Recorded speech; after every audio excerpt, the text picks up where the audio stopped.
Hello friends, welcome to my YouTube channel. So आप सब लोग देख रहे हो mother and baby care tips.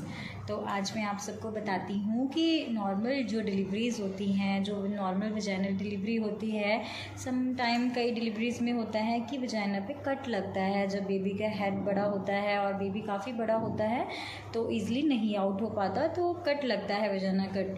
तो मैं आपको बताती हूँ कि वह कैसे हम उसकी केयर कर सकते हैं, कैसे देखभाल कर सकते हैं घर पे। हम जो कट लगा होता है उस पर सूचर्स लगे होते हैं, टांके लग जाते हैं, और टांकों की देखभाल हम कैसे कर सकते हैं घर पे। तो सबसे पहले मैं बताती हूँ आपको, कभी कभी होता है कि हम टांकों की देखभाल अच्छे से नहीं कर पाते हैं और टांके भी काफ़ी ज़्यादा स्वेल हो जाते हैं, मतलब सूजन उसमें हो जाती है और पस फॉर्मेशन पस भर जाती है, और कभी रेडनेस होती है, बहुत ही ज़्यादा पेनफुल होता है, और कभी कभी टांके अपने आप ही टूटने लग जाते हैं, वो भी टाइम से पहले। अब आजकल तो टांके जो होते हैं सेल्फ डिज़ोल्विंग होते हैं, वो अपने आप ही डिज़ोल्व हो जाते हैं और अपने आप ही धीरे धीरे टूटने लग जाते हैं। ठीक है, तो इनका टाइम पीरियड होता है, जैसे कि जो टांके होते हैं नॉर्मली 10 दिन में 10वें दिन के बाद गिरने स्टार्ट हो जाते हैं। जो तीसरे चौथे दिन अगर आपका कोई टांका गिर रहा है या टूट रहा है तो ऐसा नहीं होना चाहिए, मतलब कोई ना कोई प्रॉब्लम है उसमें। तो आपने सबसे ज़्यादा ध्यान इसमें देना होता है, नहीं तो बहुत ही ज़्यादा प्रॉब्लम आगे जाके आपको सफ़र करना पड़ सकता है।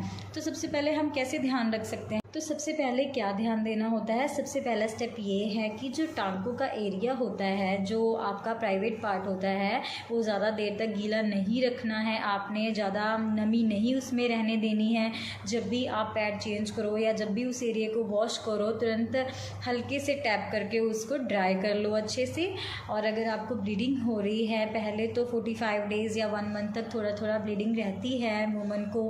अगर आपकी चाहे सी सेक्शन हो या फिर चाहे नॉर्मल डिलीवरी हो, फिर भी हमें पैड को चेंज करते रहना है 3 से 4 बार अच्छे तरीके से।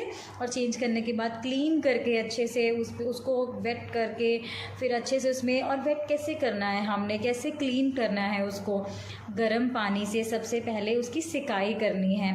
एक छोटा सा टब ले लो या फिर कुछ भी, उसमें आपने थोड़ा सा 2 ढक्कन बीटाडीन डाल के और थोड़ा सा पानी डाल के उसमें आपने 15 से 20 मिनट तक या 20 से 25 मिनट तक बैठना है। इससे क्या होता है, जो आपके बैक्टीरियाज होते हैं, जो सूचर एरिया पेरिनेल एरिया पे जो गंदगी होती है वो निकल जाती है।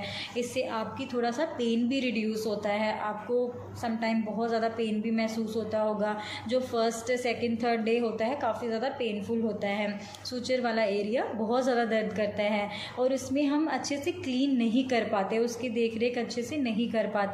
उसमें हमने यही देखना होता है कि उस एरिया को ज़्यादा वेट नहीं करना, पैड चेंज करते रहना है और उसको गर्म पानी से सिकाई देनी है। और बीटाडीन या डेटॉल कुछ भी डाल सकते हो जिससे आपको इन्फेक्शन ज़्यादा ना हो। और सेकंड, इसमें ये ध्यान देना होता है, जब आप पैड चेंज कर रहे हो अपना, तो उसके बाद कुछ समय उसको ज़्यादा कवर ना करो। अपना कमरे में जाओ और कमरे में जो पैंटी है आपकी, जो लोअर है, उसको रिमूव करके ईज़िली जो एयर है, एयर के कांटेक्ट में आपने आना है अच्छे, ताकि वो एयर के कांटेक्ट में आए, जो भी मॉइस्चराइजिंग हो उसमें और जो भी नमी हो वो निकल सके और अच्छे से उसमें ड्राइनेस आ जाए, और इससे सूचर्स जल्दी हील होने लग जाते हैं। अगर आपको डॉक्टर एडवाइस करते हैं कोई एंटीबायोटिक लेने को और पेन किलर, नाउ डेज़ मतलब थोड़ा सा 1-2 दिन तो आपको 4 दिन 5 दिन तो खानी पड़ेगी पेन किलर, नहीं तो आपका पेन भी नहीं कम होगा। और डॉक्टर्स कई ऑइंटमेंट होते हैं, जो ऑइंटमेंट सूचर्स पे अप्लाई करना होता है, उनको भी हमने 2 टाइम्स अ डे, मतलब दिन में 2 बार सुबह शाम अप्लाई करना होता है। जब उसको उस एरिया को क्लीन करने के बाद अप्लाई करके ड्राई करके छोड़ देना चाहिए अच्छे से, ताकि वो सूचर्स को हील कर सके।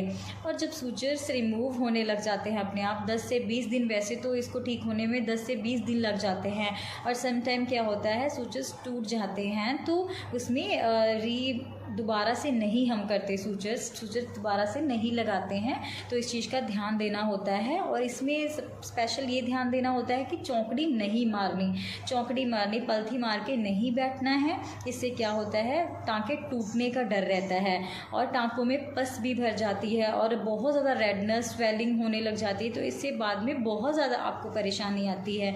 तो बहुत सारी चीज़ों का, बस घर पे इन छोटी छोटी चीज़ों का, वैसे तो बहुत सारी चीज़ें हैं ऐसी जो मतलब डॉक्टर्स भी एडवाइस आपको करते होंगे, कुछ टैबलेट फॉर्म होती हैं और कुछ घर पे कैसे देख रेख करनी है बताते हैं। बस इसमें मैं आपको कुछ 3-4 पॉइंट्स ऐसे बता रही हूँ जिनका आप डेली में मतलब आप फॉलो करोगे उन सब चीज़ों को, तो आप इससे बच सकते हो जो भी आपको सूचेस में प्रॉब्लम आएंगी आगे जाके, जैसे स्वेलिंग, रेडनेस और पस फॉर्मेशन भरना, इन सब चीज़ों को अच्छे से वो क्योर कर सकती है। आई होप कि आपको ये सब चीज़ें आपको समझ अच्छे से आ गई हो। अगर आपको नहीं भी समझ में आया कुछ तो आप मुझे कमेंट कर सकते हो और पूछ सकते। Thank you so much guys. अगर आपको वीडियो अच्छी लगी हो तो चैनल को ज़रूर सब्सक्राइब करना और लाइक करना, कमेंट ज़रूर करना अगर कुछ भी ना समझ में आए।